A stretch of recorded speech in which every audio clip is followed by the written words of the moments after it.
लाखों खाली पदों को भरने के लिए सरकार आखिर किस गुस्से का इंतजार कर रही है। संसद के शीतकालीन सत्र में सरकार से ये पूछा गया था कि केंद्र सरकार के विभिन्न विभागों में कितने पद खाली हैं और उसे भरने के लिए सरकार क्या कदम उठाए। शायद आप भी ये जानकर हैरान रह जाएंगे कि सरकारी अमले में कामकाज किस तरह से होता है, कि सरकार के मंत्रियों को ये भी नहीं पता लगता कि नौकरशाही ने कितनी चतुराई से उन्हें चकमा दे दिया है या फिर जनता के सामने उनकी पोल खोल कर रख दी है। इसका सबसे बड़ा सबूत ये है कि सरकार ने इस बारे में जो भी जवाब दी है वो बीती 3 अगस्त को लोकसभा में दिया गया था। उसी जवाब को 14 दिसंबर को हूबहू दोहरा दिया गया। न तो जवाब तैयार करने वाले नौकरशाहों ने इस पर ध्यान दिया कि इसमें अपडेट करने वाले कुछ आंकड़े पेश किए जाए, और न ही मंत्री जी ने ये जानने की जहमत उठाई कि वे 4 महीने पुराने आंकड़ों को दोहराकर संसद और जनता को गुमराह करने की गलती तो नहीं कर रहे हैं।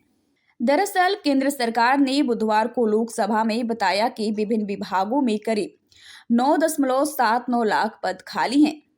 इसकी भर्ती को लेकर पूछे गए सवाल पर सरकार की तरफ से दलीलें दी गई कि इन 9,79,327 पदों को भरने के लिए आवश्यक निर्देश दे दिए गए हैं। केंद्रीय कार्मिक राज्य मंत्री जितेंद्र सिंह ने एक लिखित प्रश्न के उत्तर में ये भी बताया कि भारतीय प्रशासनिक सेवा यानी आईएएस के 1472, भारतीय पुलिस सेवा यानी आईपीएस के 864 और भारतीय वन सेवा यानी आईएफएस के 1057 अधिकारियों के पद फिलहाल खाली है। बता दें कि संसद की मॉनसून सत्र में 3 अगस्त को इसी मुद्दे पर ठीक यही सवाल ममता बनर्जी की पार्टी टीएमसी के सांसद सौगत राय ने पूछा था। तभी सरकार की तरफ से केंद्रीय कार्मिक लोक शिकायत एवं पेंशन मंत्रालय के राज्य मंत्री डॉक्टर जितेंद्र सिंह ने सदन में बताया था कि केंद्र सरकार के अलग अलग विभागों में ग्रुप ए, ग्रुप बी और ग्रुप सी के कुल 9,79,327 पद खाली हैं। यानी अगस्त से लेकर दिसंबर तक या तो कोई बदलाव नहीं आया या फिर नौकरशाही ने उसी पुराने जवाब को मंत्री जी के सामने पेश कर दिया। उनकी भी आंखों में धूल झोंक दी है।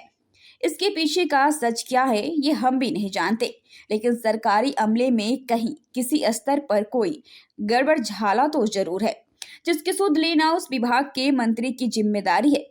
खाली पदों को भरने को लेकर भी मंत्री ने अपने उसी पुराने जवाब को दोहराया कि केंद्रीय कार्मिक राज्य मंत्री ने दलील दी है कि खाली पदों को भरना एक सतत प्रक्रिया है, जिन्हें केंद्र सरकार के मंत्रालयों, विभागों या संगठनों की जरूरत के आधार पर भरा जाता है।